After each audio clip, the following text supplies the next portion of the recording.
Okay, so picture this, you're in prison. But instead of like a cold, damp cell, you have a pretty comfortable room with with a personal library. Like 133 books, you get succulent beef, fine burgundy, and even some musical performances sometimes. This was, believe it or not, the reality for some inmates at the Bastille, a place that everyone thinks of as, like tyranny and oppression. So how in the world did this infamous fortress become like the focal point of a whole revolution, like the symbol that sparked this huge change across France?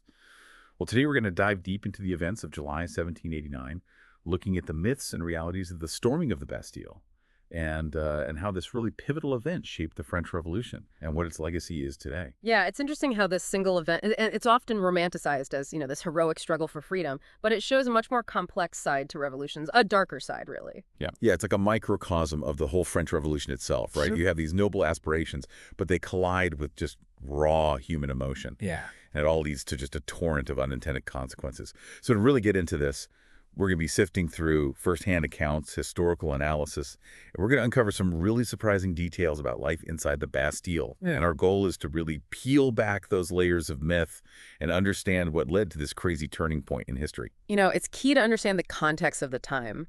France in 1789 was like a tinderbox, ready to blow. You had widespread social unrest, soaring food prices, and a financial system that was just teetering on the edge of collapse. Yeah, and all this was happening with a monarchy at the helm that seemed completely detached from the struggles of its people. King Louis VI, facing all this pressure, decided to recall the Estates General, which was a representative assembly that hadn't met for over 170 years.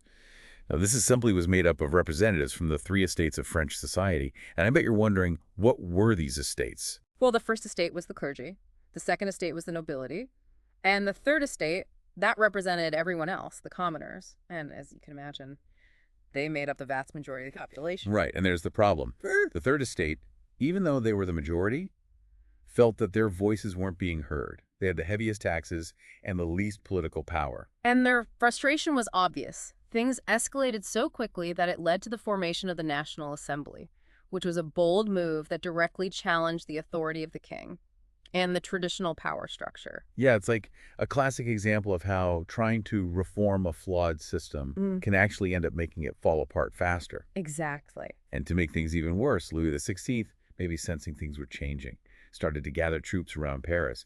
And a lot of these soldiers were foreign mercenaries, which just made the people in Paris even more afraid and paranoid. Just imagine, you're struggling to feed your family, tensions are super high, and then suddenly you have foreign troops right there. That just created a massive sense of distrust and made everyone feel like something terrible was about to happen. Yeah, it was a recipe for disaster. And then the spark that lit the whole powder keg. Jacques Necker was dismissed.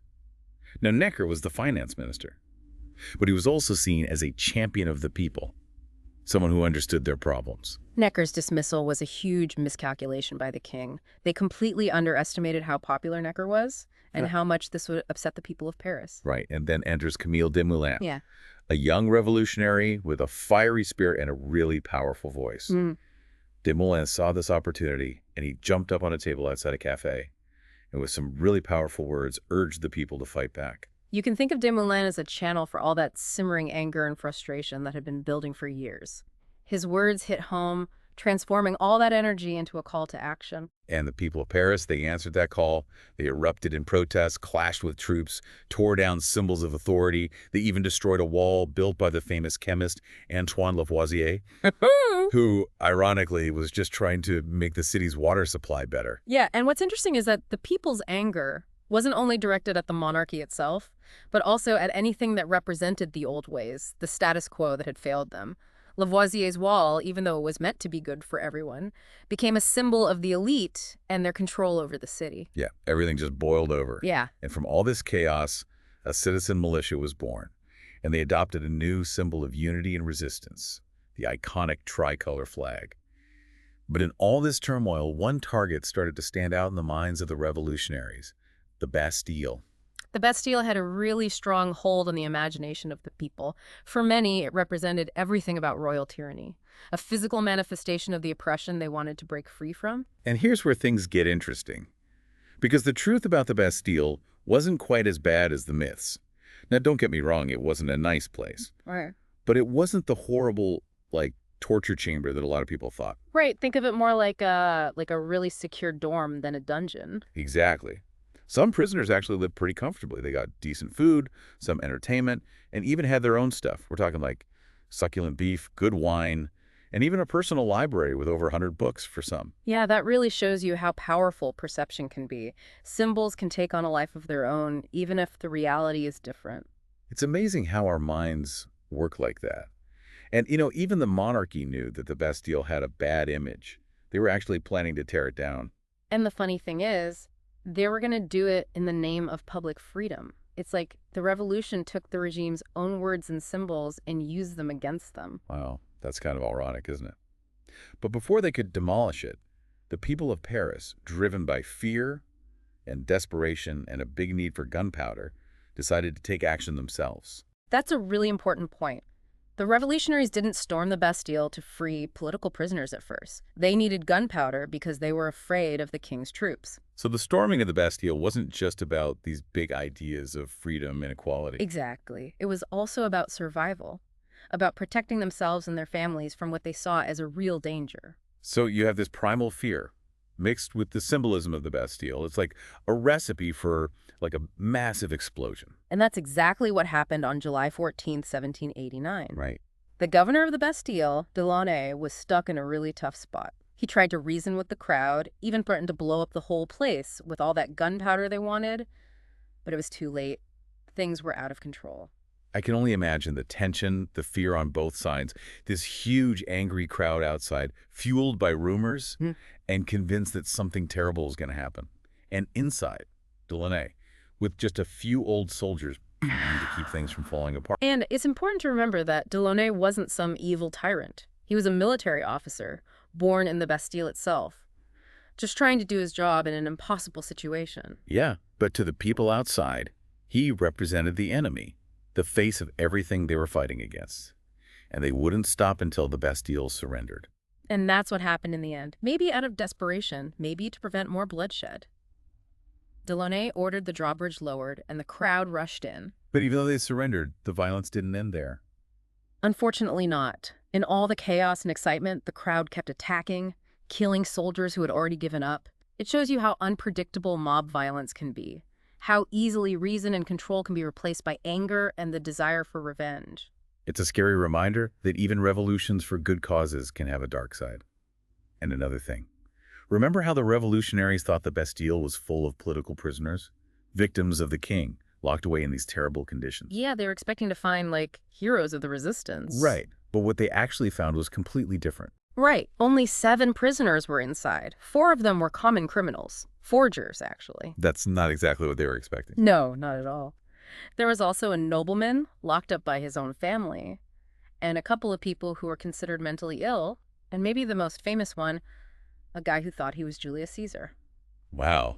Talk about a reality check. It really makes you think about how stories about revolutions are created, how myths and symbols can hide the truth even when it's not very heroic. So the Bastille was taken, and the revolutionaries were, well, a little disappointed.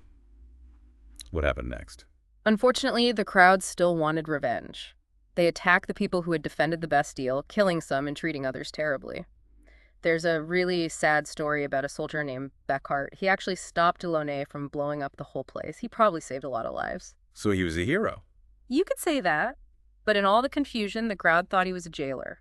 They cut off his hand and paraded it through the streets, and then they hanged him. That's awful. It's a tragic story that shows how random mob violence can be. Even people who did the right thing just moments before could become victims. Yeah, and what about Delaunay? What happened to him? Delaunay was dragged through the streets, beaten, stabbed, and finally decapitated. His head, along with the head of the city's mayor, was put on a pike and paraded through the city. That's a disturbing image. It was meant to be disturbing. It was a show of force meant to scare people, to send a message that the people were in control now. This kind of public display of violence was a powerful way to change people's minds and make the revolution seem real and unstoppable. But it also showed the dark side of what was to come. So while all this was happening, word of the Bastille's fall reached the National Assembly in Versailles. And they say there was a mix of excitement and worry. Yeah, they had kind of started something they couldn't completely control. Right. And what about King Louis VI? What was his reaction to all of this? Well, they say that Louis the Sixth wrote nothing in his diary that day, talking about the lack of hunting. Now, we don't know if he really didn't know what was going on or if he was trying to downplay it. But it really shows how disconnected the monarchy was from what was happening in Paris. So out of touch with his own people. Exactly. But he couldn't ignore it for long. The storming of the Bastille had a huge impact on France and all of Europe. And eventually, the king had to admit that the revolution was real. He kind of helped create it, in a way. Yeah. So on July 15th, just 2 days after the Bastille fell, Louis VI spoke to the National Assembly. He promised to remove troops from Paris and work with the Assembly to restore order. That was a big step. Yeah, it was a turning point. The king, stripped of a lot of his power, had to give in to the revolutionaries, and he even went to Paris 2 days later. There, he accepted the tricolor cockade, the symbol of the revolution, and he was called the King of a Free People. But did he really mean it? Or was he just trying to hold on to power? That's the question that would follow Louis XVI for the rest of his life, and eventually lead him to the guillotine. But for now, the Bastille was gone, and the old way of things was falling apart. It's amazing how one event, the storming of the Bastille, could cause so much change. We've seen the fear, the violence, the king trying to get back in control. But what about the ideas behind the revolution? Weren't people fighting for more than just food and weapons? Oh, absolutely. Of course, the revolution was about the economy and politics, but there were deeper ideas driving it too. Ideas about freedom, equality, and the rights of every person. These ideas had been around for a while, discussed by intellectuals and reformers, and the revolution gave them a chance to put those ideas into action. So the storming of the Bastille wasn't just a physical event. It was part of a bigger shift in how people thought. Exactly. Yeah. Think about people like Voltaire and Rousseau. Their writings questioned the king's power and spoke up for individual rights. Their ideas influenced the revolutionaries, giving them a reason to fight and a vision for the future. It's incredible how powerful ideas can be. It shows us that revolutions aren't just about changing who's in charge. They're about changing how we think, about creating a new vision for society. And speaking of a new vision, just a few weeks after the Bastille fell, the National Assembly adopted the Declaration of the Rights of Man and of the Citizen. That was a really important document, inspired by Enlightenment ideas. It said that all people have basic rights and freedoms, no matter who they are. It was a total break from the old way of doing things. Yeah, it said that the power belonged to the people, not the king, and that everyone was equal in the eyes of the law.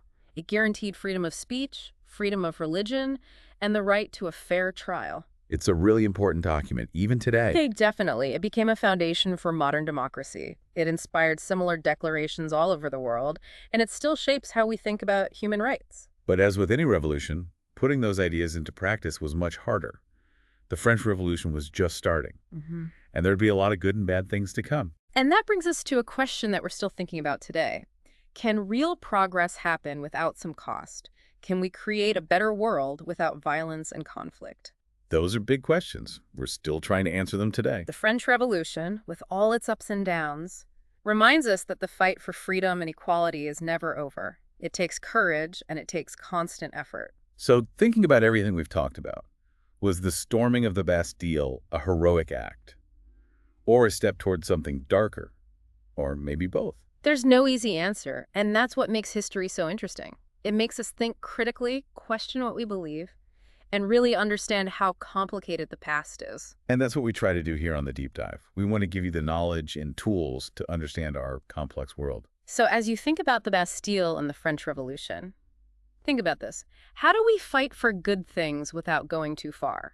How do we make sure that the revolutions of today create a better future? That's something for all of us to consider. And be sure to subscribe to The Deep Dive for more journeys into history. We explore the fascinating and sometimes disturbing truths behind the events that shaped our world. Till next time, keep diving deep.